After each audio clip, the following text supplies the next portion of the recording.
Good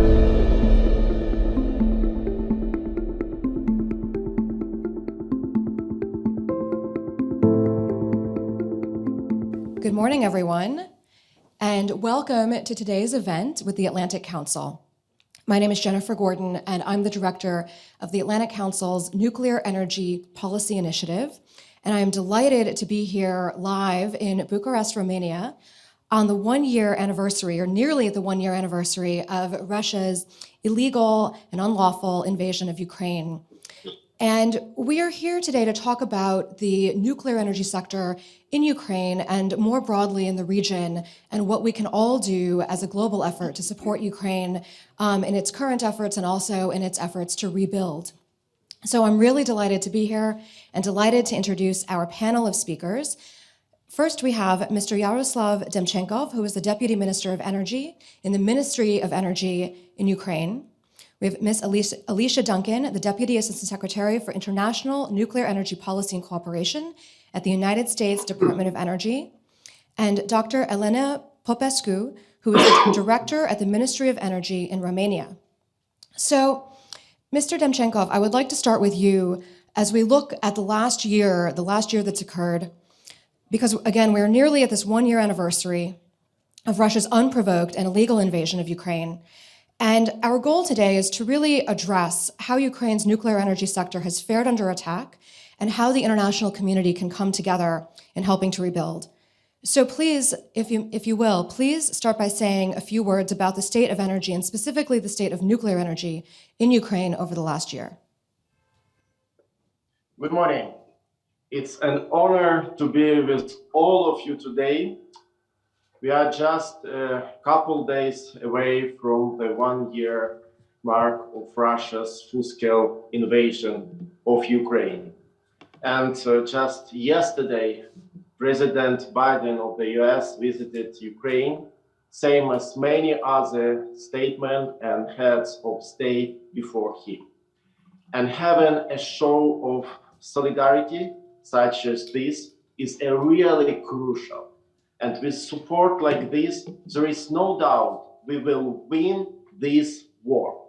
Since October last year, Russia has been intentionally destroying our energy infrastructure, using winter as a weapon, the Kremlin tactic, and they tried to break the spirit of Ukrainians, but they had no success. The resilience of our energy system quite good. The heroism of our repair crews, line workers, and international solidarity swapped these plants completely. And after repairing some power plants last week, we passed last week without a deficit in the grid. Our nuclear power plants generate more than half of Ukraine's electricity. But the situation is very fragile. Our energy infrastructure is still badly damaged, unfortunately.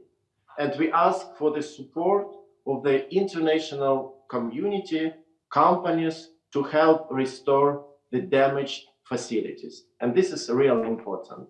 Our most urgent need is suppliers of high voltage transformers and other power equipment right now.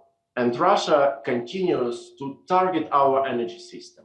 They have already launched 14 large-scale missile attacks and 15 drone attacks.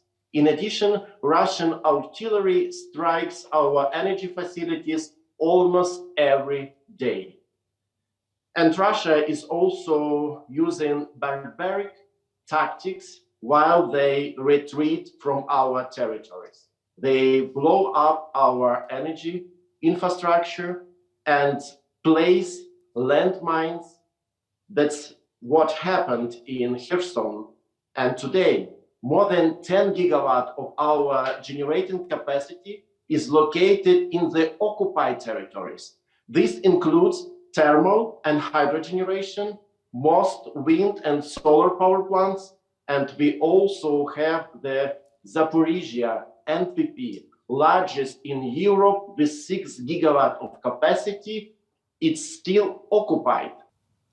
So for right now, I want to go next to Ms. Duncan, and we will come back to you, Mr. Demchenkov. Ms. Duncan, from your vantage point in the U.S. Department of Energy, what have been some of your greatest concerns for Ukraine and for this region as you've watched the war unfold over the last year? Thank you so much, Dr. Gordon. First, let me thank you for pulling this panel together to discuss this very important issue.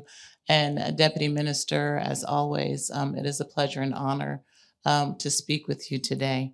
I think some of the most troubling issues over the past year have been Russia's irresponsible attacks on the nuclear facilities and recognizing that those attacks are both reckless and endanger the lives of many. And of course, this is not just an issue that one would have to worry about for Ukraine, but a global issue.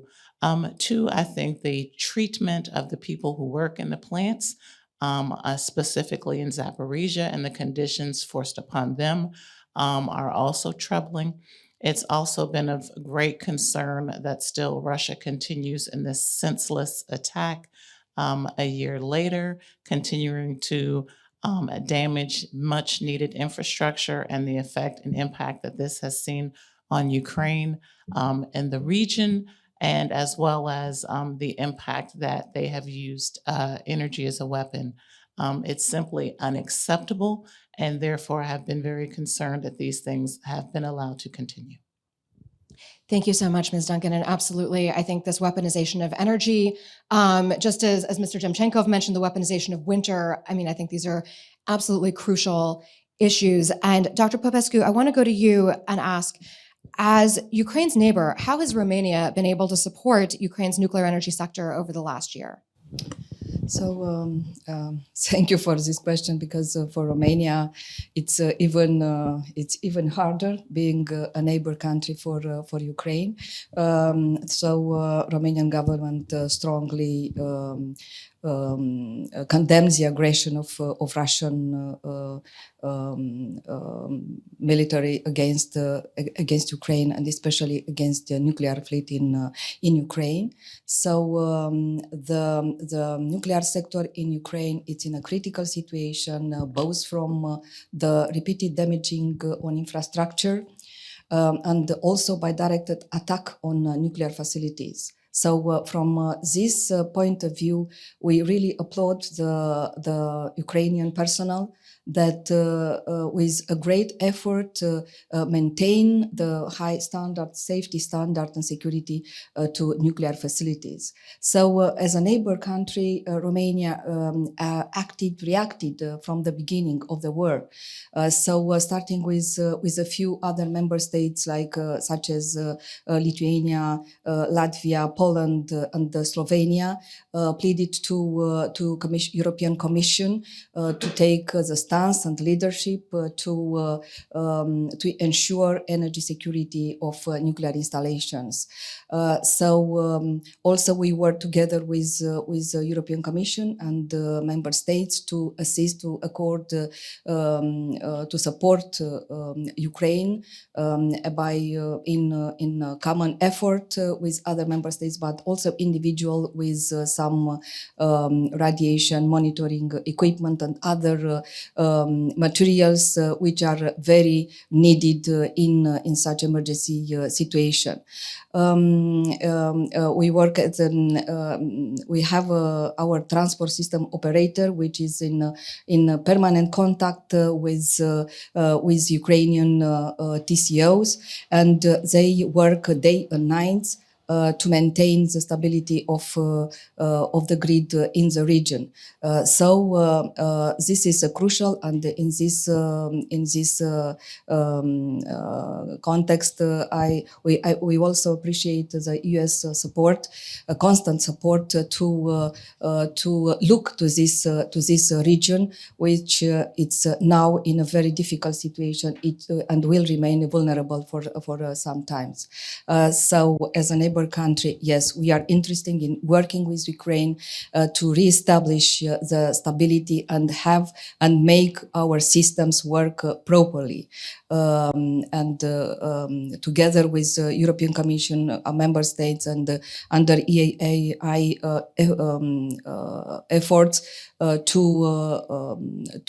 create a secure and a safety zone around the nuclear facilities, and also to maintain the experts there, AAI experts there, which might help to deter the further attacks on nuclear facilities. Dr. Popescu, thank you so much for those insights. And Mr. Demchenkov, I want to go back to you now, picking up on this point that you made earlier about Zaporizhia, because we know that Russia is demonstrating shocking and dangerous behavior with regards to the nuclear facilities and power plants in Ukraine. So let me ask you, what are some of the most immediate challenges that you're facing at this moment?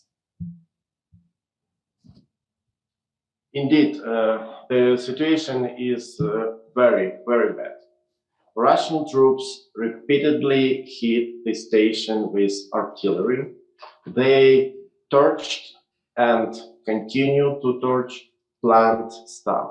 They use machine halls of the power units to store military equipment. And they use the nuclear station as a shield when they are attacking. No one could think that in the 21st century, a member of the UN Security Council, a nuclear state, and a member of the IAEA would threaten the entire continent with a nuclear catastrophe. The world must put more pressure on Russia to establish a demilitarized neutral zone around the Zaporizhia power plant. This facility should be under the control of parties that have international credibility and under Ukrainian control. Russia is also pushing to the limits the situation with other nuclear facilities in our country. In September, just in September, Russian missile exploded 300 meters from the nuclear reactor on the South Ukrainian NPP. Russian missiles flew over the Khmelnytsk NPP. In November, following the Russian attack, for the first time in our history, in the history of Ukrainian nuclear power, all nuclear power units were shut down. Recently, at our invitation, the IAEA missions started working at all nuclear power plants in Ukraine. And I want to remind you that there are 15 power units in Ukraine. 6 of them are occupied. Russia keeps all these facilities to the risk of a potential accident, an accident that could be much bigger than the one we saw at Fukushima. What is this if not nuclear terrorism? By ongoing this, what message are we sending to destructive regimes the world over? The issue is important because it concerns our security as well as your security. Almost a year have passed since the beginning of Russia's this revanchist war. And all this time, countries from around the world continue to cooperate with Rosatom. We can see growing cooperation in the restriction of nuclear power plants, with construction, of nuclear power plants with a company that a member of the IAEA is engaged in military raiding, and it's trying to rewrite the ownership of the Zaporizhia NPP. We often hear the argument that, yes, cooperation with Rosatom is immoral, its reputation is damaged, but we cannot do anything about it because the projects are already underway and there is no alternative. let's be honest, using the energy hook has always been central to Russia's foreign policy. They even openly recognize this in their strategic documents. We have seen how Russia has tried to break European solidarity by leveraging the EU dependence on Russian gas and using its monopoly and isolation policy, which has been building for years on the European market. Today, we are on the same path again, and this is really important. New plants built or designed by Rosatom continue to appear around the world. Countries continue to purchase Russian nuclear fuel and other products. In this way, Russia is gaining control over these countries and over international associations that include these countries, even the EU. And Russia has no free market. Russia has no democracy.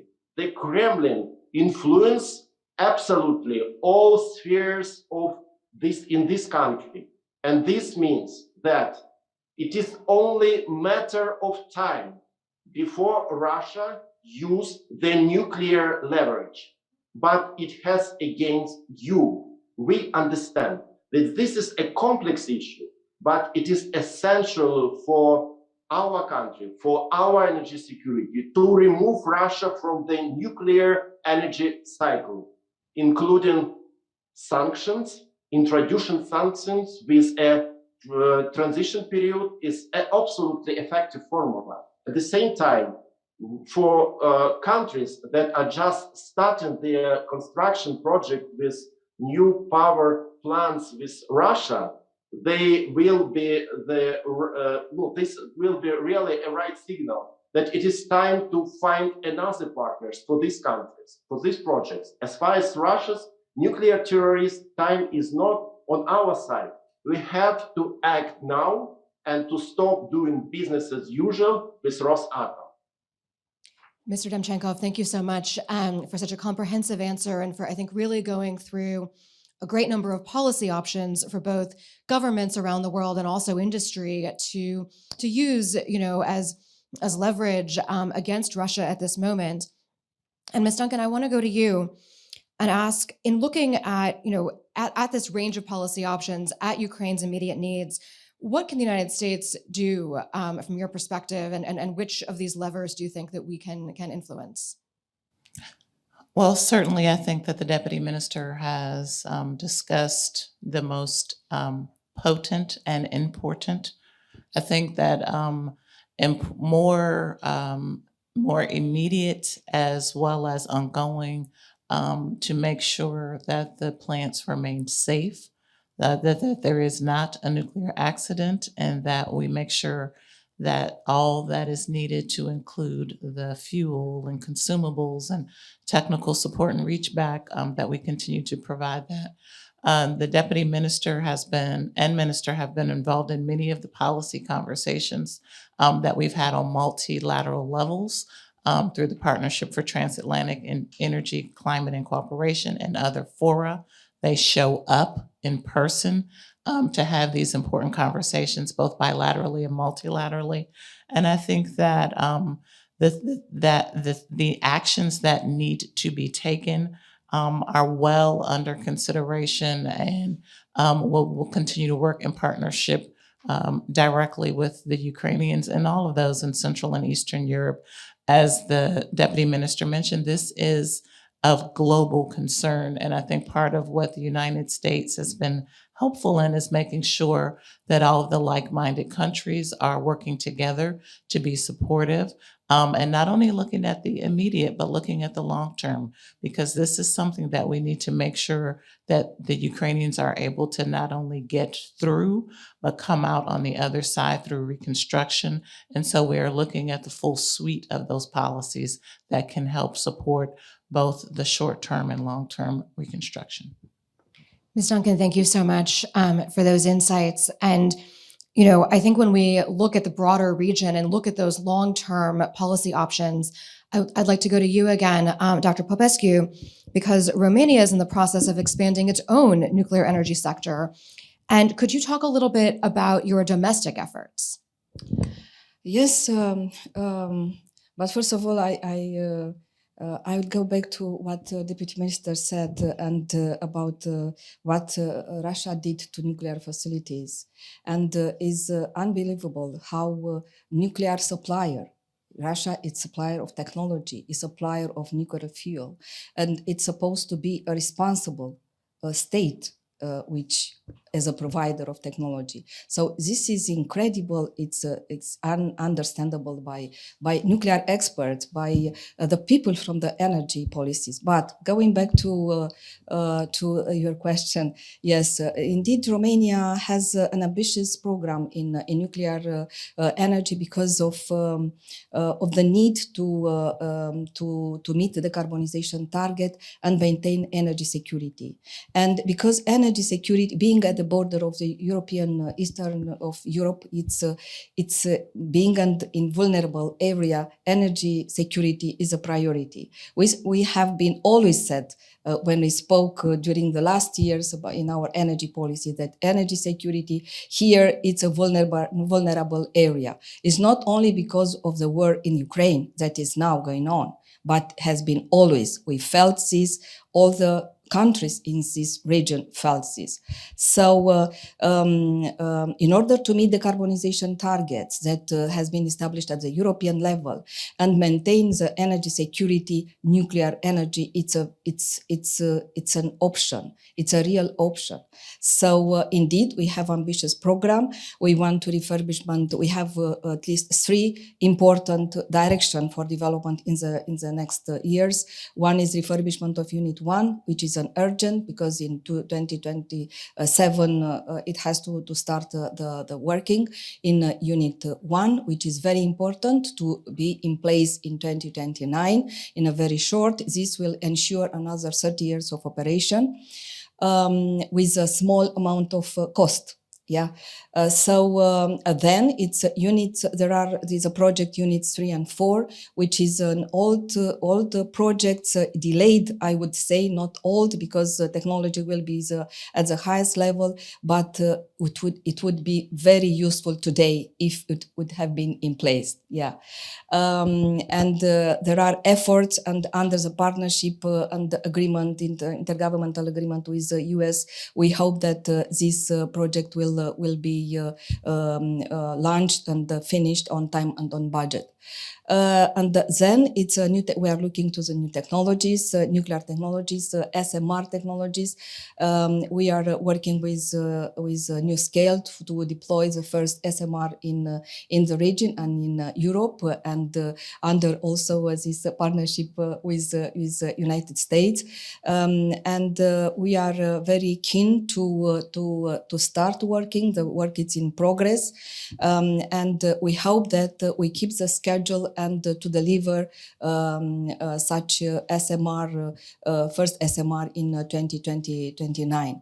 So it's an ambitious program, but I am very confident that everybody understood that this region it's very important, not only as for our borders, for our integrity, because it's important as Romanian. I can speak about the importance of integrity, but I think it's important for the whole Europe. And as the Deputy Minister said, it's important for the democracy of in the world. Thank you.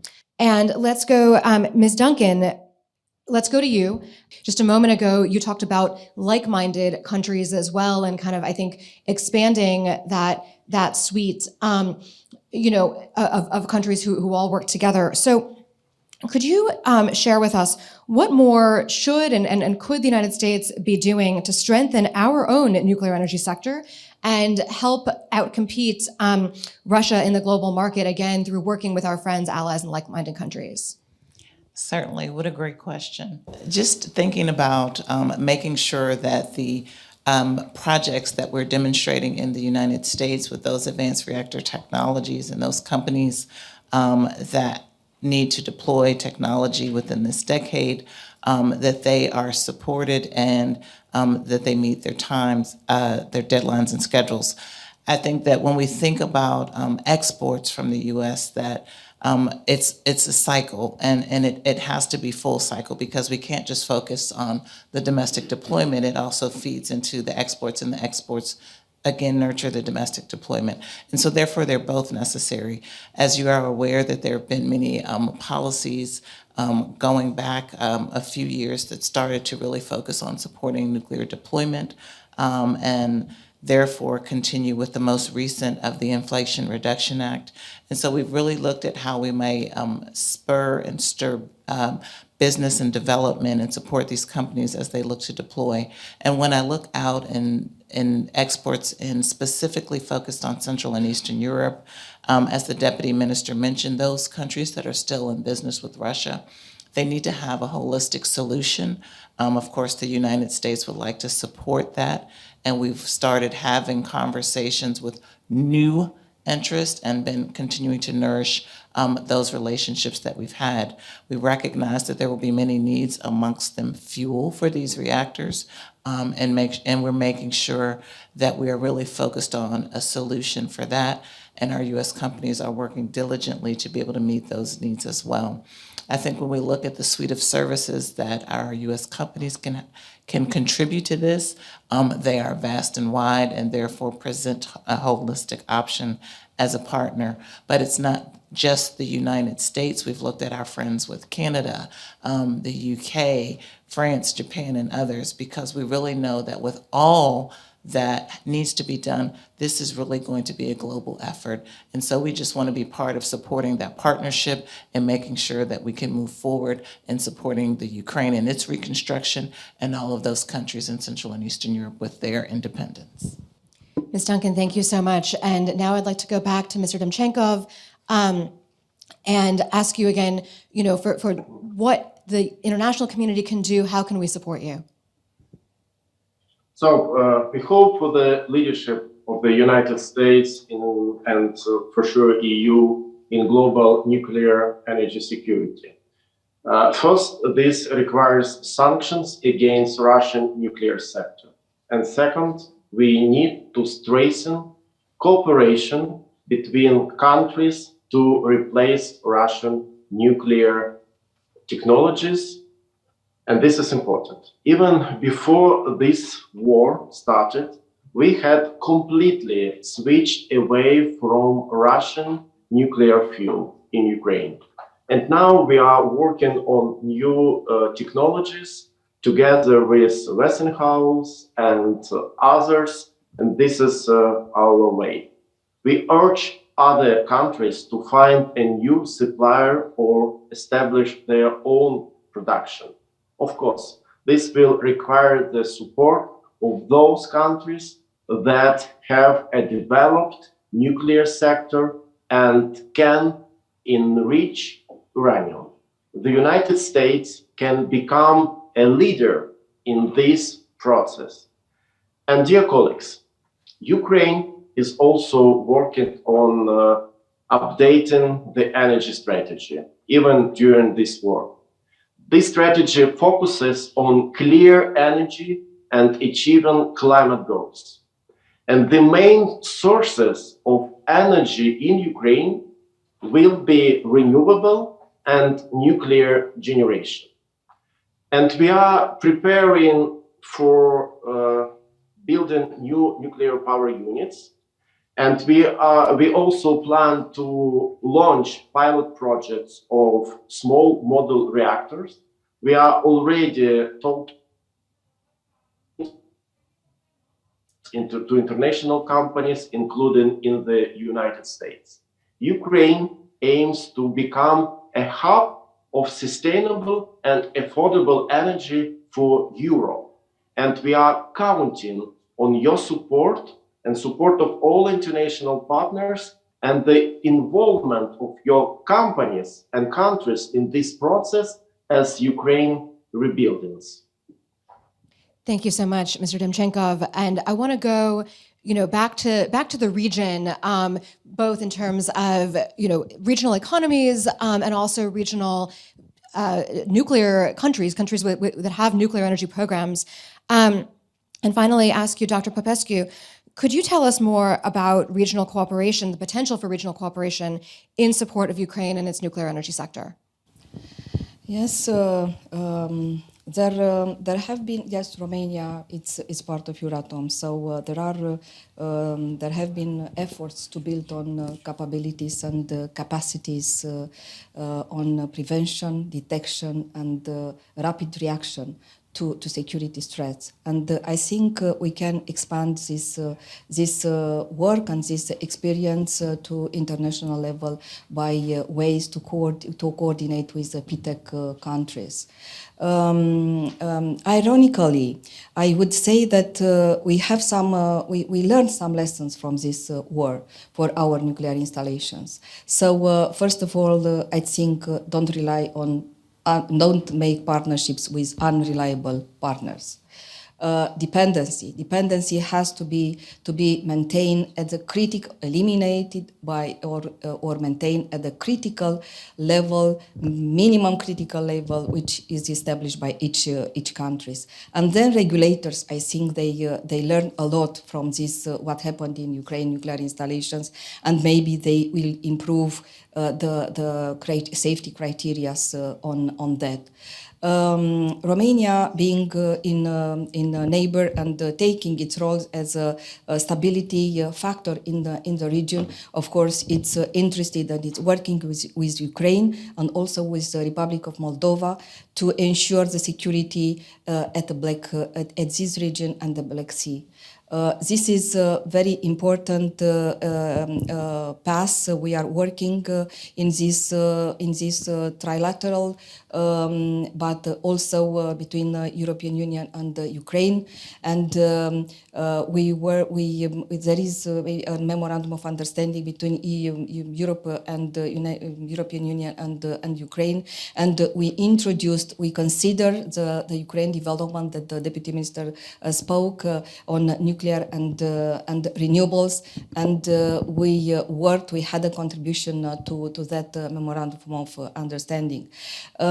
We are working also with inside the NSREG, European Nuclear Regulator, with WERA, and also we appreciate again the support from US working in WANO and IMPO, because they have instruments in guiding and ensure technical assistance for Ukraine. And as I said before, our TCOs are working day and night, in fact, to maintain the stability of the grid in the region. And I cannot close without saying that our nuclear expertise and developed on the whole nuclear fuel cycle can have a contribution to rebuild the nuclear facilities in Ukraine.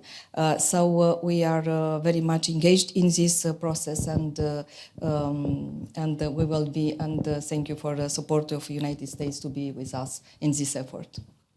Thank you so much, and thank you for ending this conversation on, I think, an optimistic, pragmatic but optimistic note of rebuilding and looking towards the future. So with that, I'm delighted to thank our speakers, Yaroslav Demchenkov, Alicia Duncan, and Elena Popescu. Thank you all so much for joining us this morning, and we will be back in just a few moments for the second part of this conversation, which is a discussion from the industry perspective. So please join me again in just a few moments. Thank you.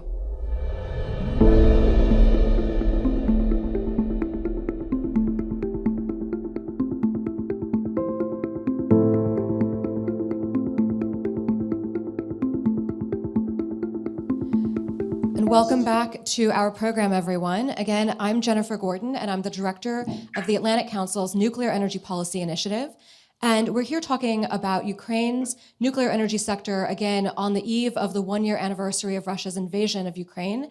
And we're focusing on how we can help Ukraine and look towards rebuilding the country, but also rebuilding in the nuclear energy sector. So with that, Thank you all for being here, and I'm delighted to introduce our second group of panelists who will provide us with an industry perspective on these issues. So we have Petro Kotin, who is the president of Energoatom. We have Charles Goodnight, vice president of sales for NewScale. Theodor Kirika, president of the board of Nuclear Electrica. And Teofil Morshan, chairman and chief executive officer of E-Infra. So with that, I'd like to start with a little bit of an overview and go to you, Mr. Kotin, because as we know, it's been an exceedingly difficult year for Ukraine. Of course, we've all been horrified to see how Russia has treated the infrastructure and the power plant workers at Zaporizhia and around the country at other facilities as well. So please tell us from your perspective, share your perspective on this last year. Okay, thank you very much for your question, and good morning, everybody. And answering your question, I would start from the common, describing the common situation that Putin is waging a barbaric full-scale war in Ukraine, which lasts already for almost 12 months. And actually, Energoatom employees, our employees, are fighting in the ranks of the armed forces of Ukraine, and others continue to ensure safe operation of nuclear power plants, which are right now 3 of the controlled by Ukraine territory here, and Zaporizhia nuclear power plant, which is occupied from actually 10 days after the start of the war. And despite the war, we continue to produce 55% of the total electricity needed by Ukrainian customers, so more than 55% of demand for electricity in Ukraine. And we have 9 power units in operation at right now at the full capacity, all units which are located on the are controlled by Ukraine territory. Actually, Ukrainian nuclear power plants proved that they're extremely robust. And however, we have limited options of reaction or to mitigate consequences if Russian military would purposely strike the plants. And actually, we had during this year a lot of cases when Russian cruise missiles flew directly over the nuclear power plant sites, which is extremely dangerous because they could have hit them. And actually, the last case happened just a few days ago when on the 18th of February, 2 Russian missiles flew very closely to the South Ukraine nuclear power plant. And to better protect our nuclear facilities, Ukraine and the IAEA launched nuclear safety and security assistance missions at all our domestic nuclear power plants. And right now missions work, first of all, at Zaporizhia nuclear power plant. What I would only say, it's very good to have witnesses right on site of the Zaporizhia nuclear power plant for what is going on in there. We have our team of legal experts and the legal management of the plant here in Kyiv. But from time to time, we just lose contact with personnel who continues to operate the plant, Ukrainian staff, and so it is important for us to get information in this case from the expert of IAEA in there. The most threatening, of course, situation remains at the Zaporizhia nuclear power plant. There are 6 units. No one is in operation right now. 2 units in the hot stage. And the state and the other units are in cold shutdown. And actually, the plant was on the beginning captured by Russians. It was attacked with heavy weaponry and forcibly seized by the military and by Russian military. Since then, they are staying at the plant and just transferring the plant into their military base. And right now we got the information from yesterday that they added the military staff, and the additional 600 troops came to the plant, to the shelters against the shelling at the nuclear power plant, and also installed additional weaponry on the roofs of the nuclear units of Zaporozhye nuclear power plants. Russia also continues to store heavy weaponry in, for example, Unit 1 and Unit 2 turbine halls. They have a lot of military vehicles with heavy loading in there. In those vehicles, nobody knows what is inside, and there are probably blasting materials or some weaponry also. Even the presence of the IA missions on the Zaporozhye nuclear power plant does not stop occupiers from interference in plant design and decision making. Actually, aggressor continues to violate all 7 indispensable pillars for nuclear safety and security, which were established and defined by IAEA. And there is a constant gradual degradation of the plant equipment and situation at the station. They push on personnel. There is Rosatom staff, which is a Russian operator. They are present at the site, and they are trying to actually transfer completely, to take control of the plant completely. And with this purpose, they just push on personnel to sign the contracts and to betray Ukraine and just move working for fake enterprise they actually created by their special order from Putin, created in Moscow, and which is responsible for operation of the Zaporozhye nuclear power plant from Russia. And so we think that notwithstanding the presence of our experts on site, this measure itself did not bring stabilizing effect and won't stop Russia from creating a potential nuclear accident in there. And also Russia has not implemented any of the demands of the agency. Actually, I just wanted to remind you that there were 2 resolutions of the board of directors of IAEA, which are directly asking from Russia to withdraw their troops from the Zaporozhye nuclear power plant and just return the contract of the plant to us, to legal operator of the plant, but they just ignore these resolutions of the board of directors. So we think additional measures must be taken to enforce Russia to implement the demands of the world community. And Ukraine has already imposed sanctions on Rosatom. And actually, just last week, European Parliament accepted the resolution. And one point of this resolution also says that Rosatom should be under sanctions from European companies from all European countries.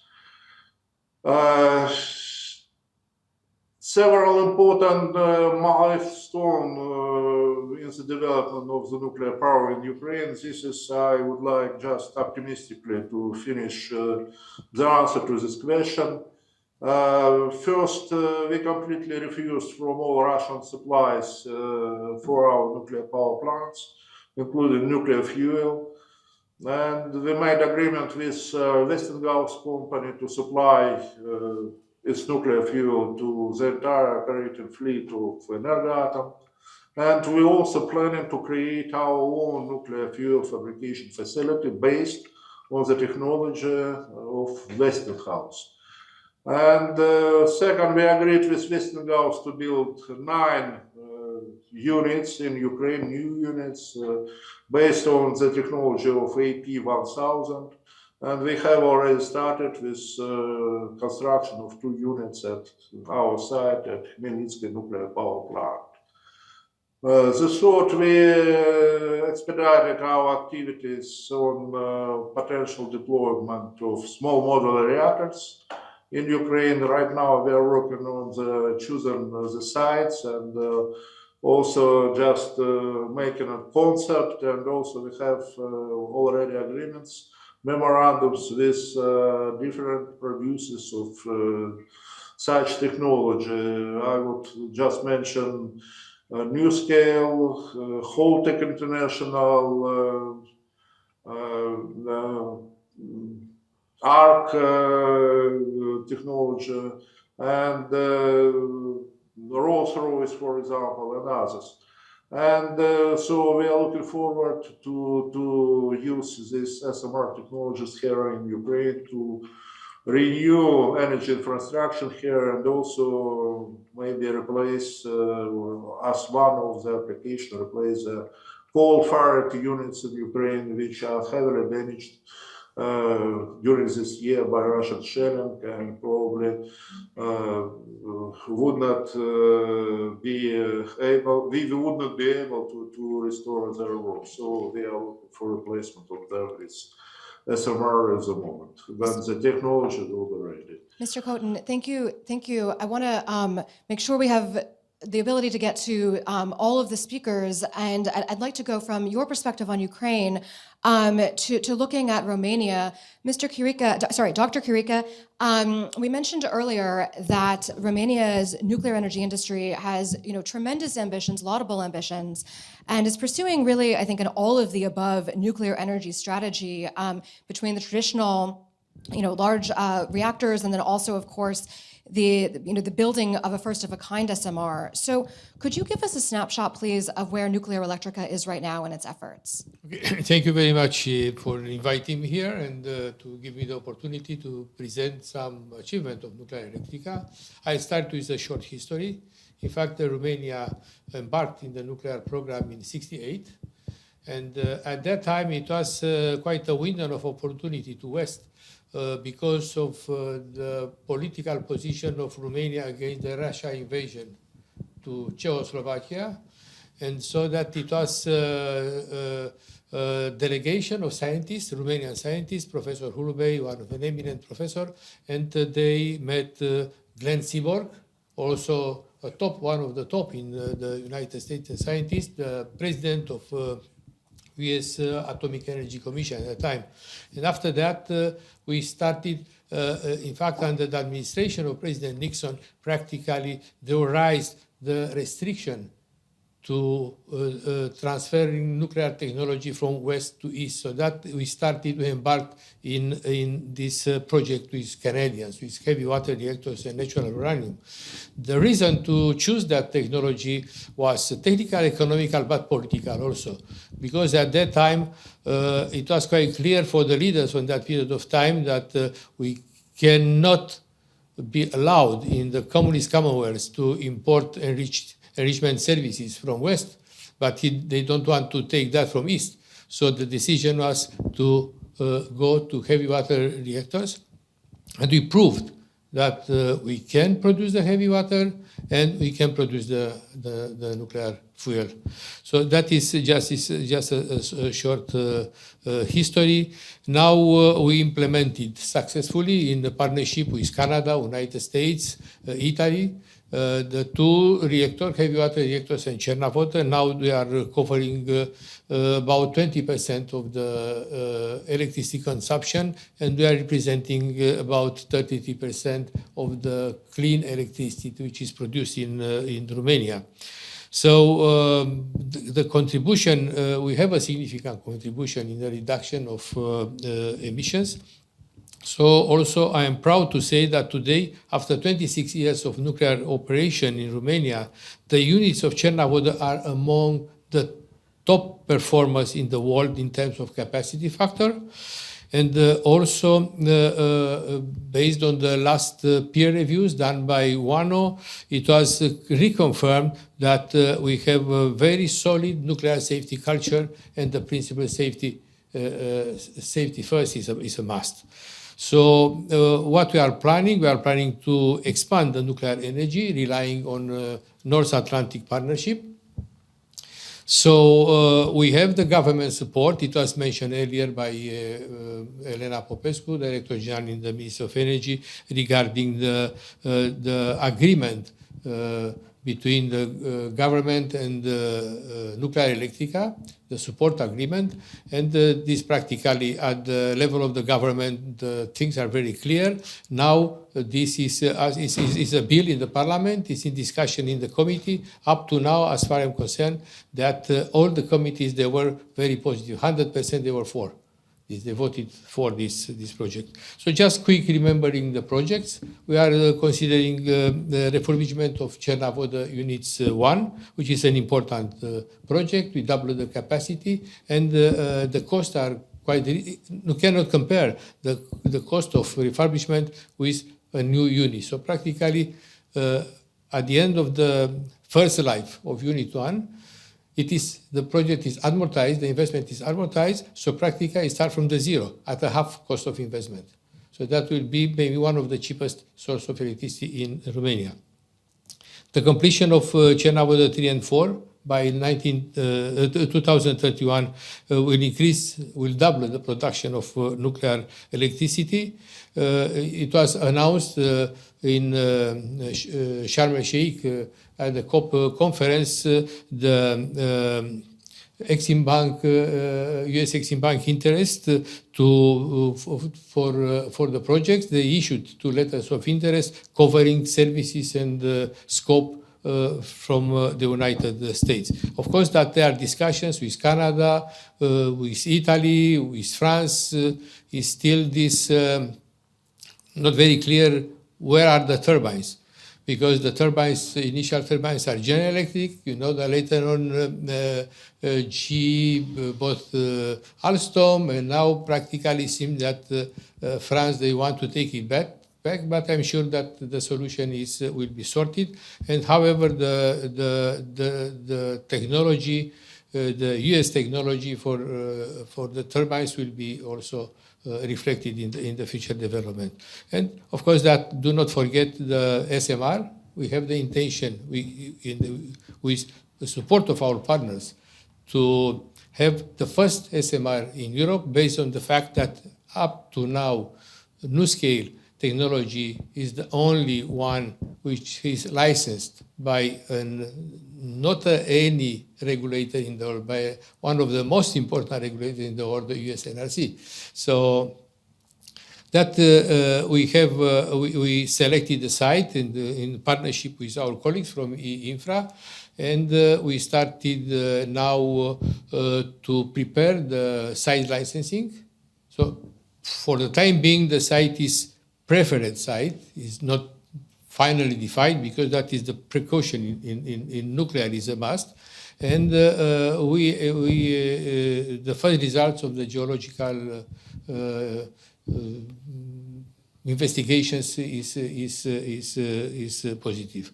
So what is very important, that we are doing this activity based on co-financed by USTDA and the Romanian on our side. We are financing these preparatory activities, the preliminary engineering works to update the technology to the site, to fit to the site, and also to apply for the site license. So NuScale is a strategic solution.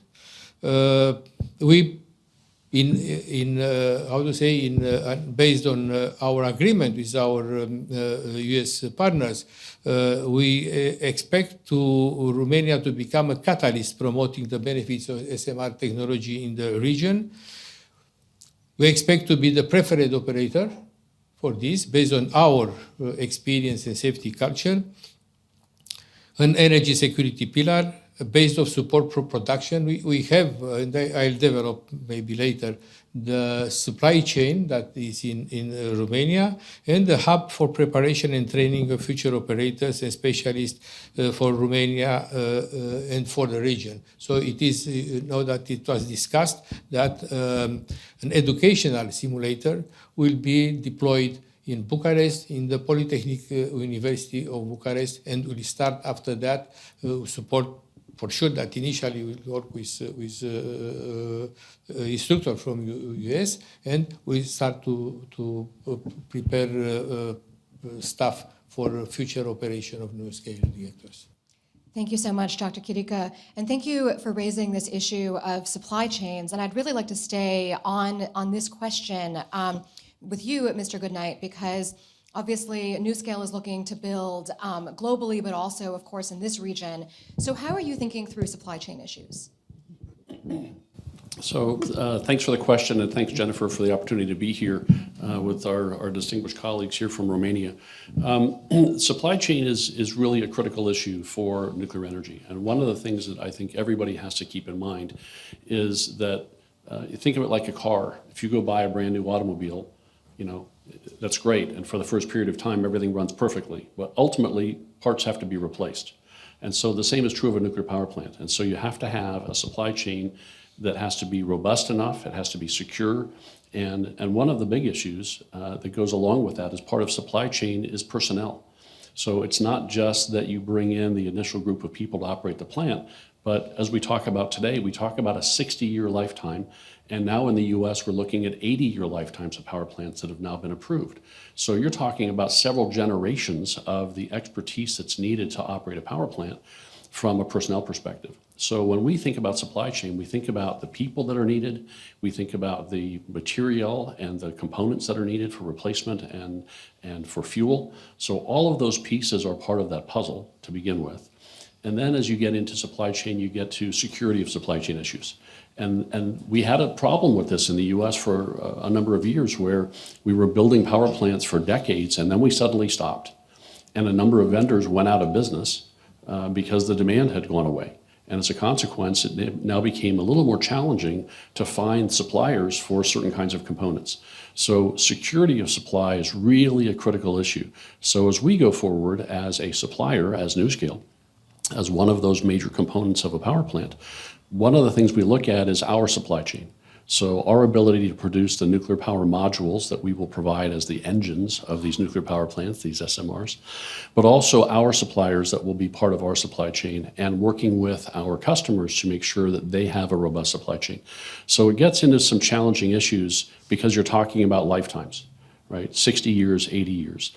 And so you have to build up that supply chain set of relationships in the beginning, and then you have to sustain them ongoing for decades. Thank you so much, Mr. Goodnight. And I want to go to you, Mr. Morshon, for kind of a slightly broader perspective, because your work encompasses the energy industry and telecoms, and I think other issues as well. So what's your view of where things stand right now with regional cooperation in the face of Russia's war against Ukraine? Thank you very much for your invitation and your question. Infra, it's an EPC company involved in building infrastructure, telecom, energy, with expertise of 25 years. So if you are talking about infrastructure in this part of Europe, East Europe, or in Europe in general, we know that for decades, Europe built infrastructure by importing oil, gas, even power from Russia.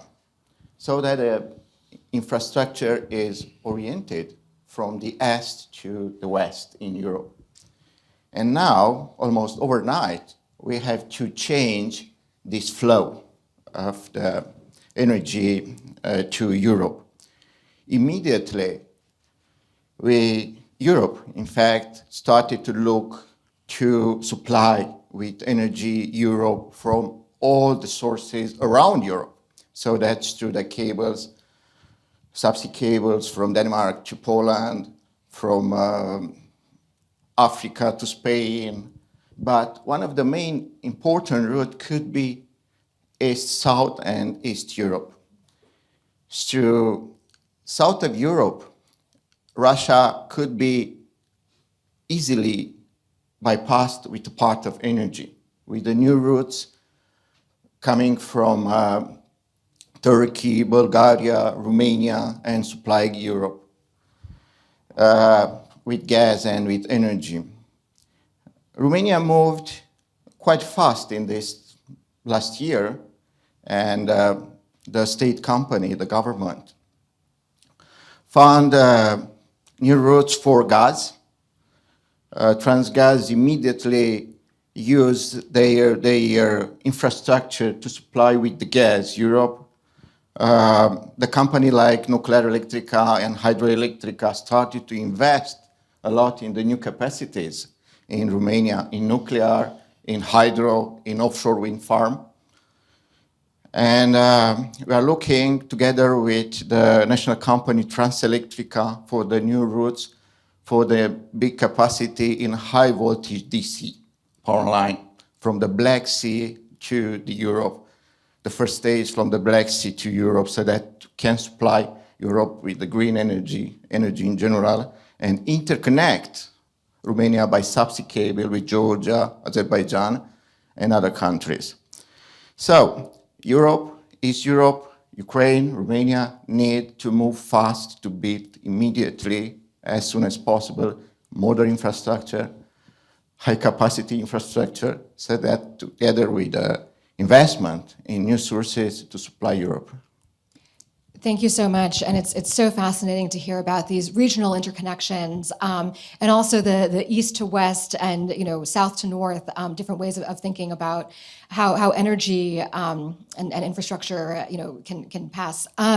So I'd like to go, Mr. Kotin, back to you, and obviously your company, sorry, I think. There we go.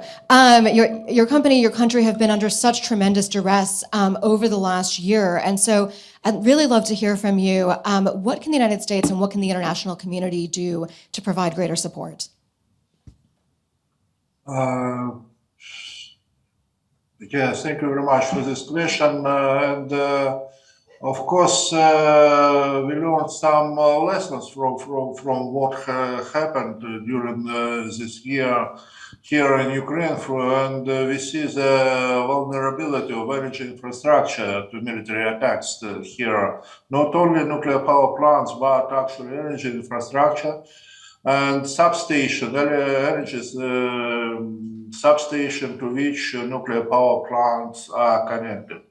And they actually have not yet, except Zaporizhzhia nuclear power plant, that have not yet actually made the sharing directly on our nuclear power plants, but still, because they constantly make this sharing on a substation to which we are connected to, then it damages of this substation actually had consequences, and several times our nuclear power units were in a blackout mode, and it was emergency protection one time when all our nuclear power units were switched off the system.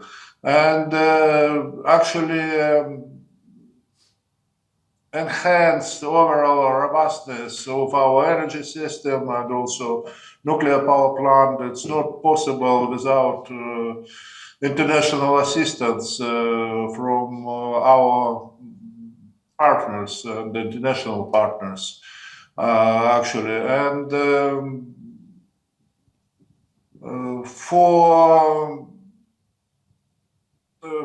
talking about nuclear power plant, we have reactors and spent fuel pools which are not protected, actually, and long-term backup power is critical for them. And this means that restoring the damaged energy infrastructure of Ukraine, like power lines and substations and transformers on this substation and other electrical equipment which is installed on this substation, will contribute also to safe and stable operation of nuclear power plants. And of course, we need to improve nuclear protection, physical protection of our nuclear facilities. and we are working on that, and new solutions must be developed and implemented to better protect our site infrastructure. What we need actually it is to replace the disrupted supplies of spare parts and materials. And actually, we are working right now on the replacement of Russian produced parts and continue this work by the Western countries' supplies from Western fabricators of this equipment. This is also where we need international support. For the most part, international assistance is coordinated and provided through the IAEA response and assistance network, RANET. And this network reflects the current needs of both operator and the regulator. And we encourage you to use this tool to get familiar with our needs. At the same time, we are open for any direct proposals by foreign organizations willing to assist us in ensuring safe operation of our nuclear power plants. And of course, the occupation of the Zaporizhzhia nuclear power plants and its return under control of Energoatom. And actually, what I would like to ask here, Russia is, as the IAEA member state, has not been held liable in any way by the agency, actually. So Russians continue to participate in all IAEA programs and projects like nothing happened, actually. A number of the IAEA events, workshops, meetings, conferences are planned to be held on the territory of aggressor in Russia. In our view, this is completely unacceptable and should be stopped immediately. No, also Russian Federation, as I already said, continue to ignore IAEA board resolutions. Russia shows no intent of leaving the plant, and Rosatom continues to interfere in daily operations. That is more or less actually problems we see here that could be actually solved with the help of our international partners. And I just would like to say and express our appreciation to any company which helps us to get out of this difficult situation here in Ukraine. Thank you so much, Mr. Kotin. And Dr. Kirika, I'd like to go back to you again, because obviously Romania is playing a crucial role in helping Ukraine and will play a crucial role in reconstruction in the nuclear energy sector. So my question is, could you speak to cooperation between Romania and Ukraine at an industry level, and also say, if you will, how you think that the international community can help? Thank you very much for the question. So, of course, that we did some actions. Maybe they are not very visible or very big ones. It's a matter of the fact that the difference among technologies in a certain direction, we cannot help with spare parts or with some other topics, especially on the nuclear island. But of course, we started, the first step was to offer to Energoatom protective equipment. So we are talking, just have some figures here, 600 protective suites for contaminated areas, 90 reusable radiation protection suites, 4,000 pairs of protective gloves, 200 pieces of personal dosimeters, and 50 portable gamma flowmaster. That is, there is not, how to say, something too big, too extraordinary, but we are prepared that because on our abilities to be part of the international assistance actions for Ukraine with technical expertise where is needed, and of course that to evaluate the possibility also to participate not only with Nuclearetica but with also with the industry to produce some equipments or replacement for different damaged equipments and facilities. And of course that we are fully support IAEA in their intention to create a safety and security zone around Zaporozhye MPP. So that is this is something that, of course, you are aware. It was discussed about the support that we provide to Moldavia.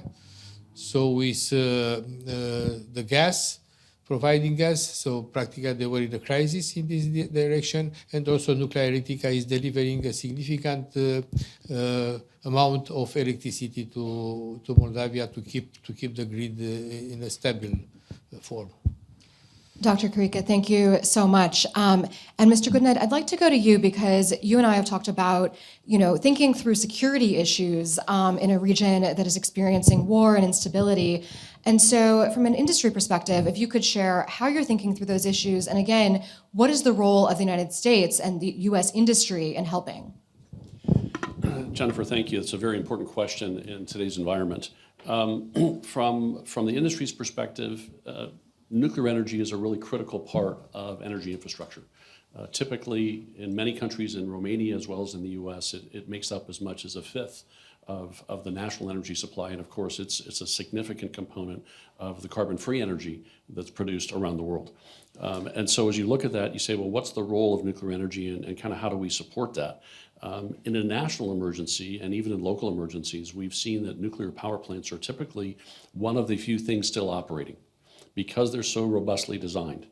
And one of the things that NuScale brings to the table that's a little bit different and new from the historical approach that we've had in the industry is we have some capabilities that are, I think, very useful and helpful in security situations. So as an example, we have a cold start capability. So because of the safety of our design, it's not necessary to have two grid connections for the power plant as part of the safety case. So as a consequence, our power plant can be at the end of a transmission line, or it can actually operate in island mode. And even if it's not, if it's connected into the grid, it can still be brought in to be the first power plant or the first energy source to be brought back online after an event has occurred, because we can operate independently. So the nature of the design creates some opportunities for security in the energy supply systems. So when you get into a crisis event, NuScale really brings to the table a new set of capabilities. I think another thing that's really important is our design does not require, as we call it, the triple crown of safety.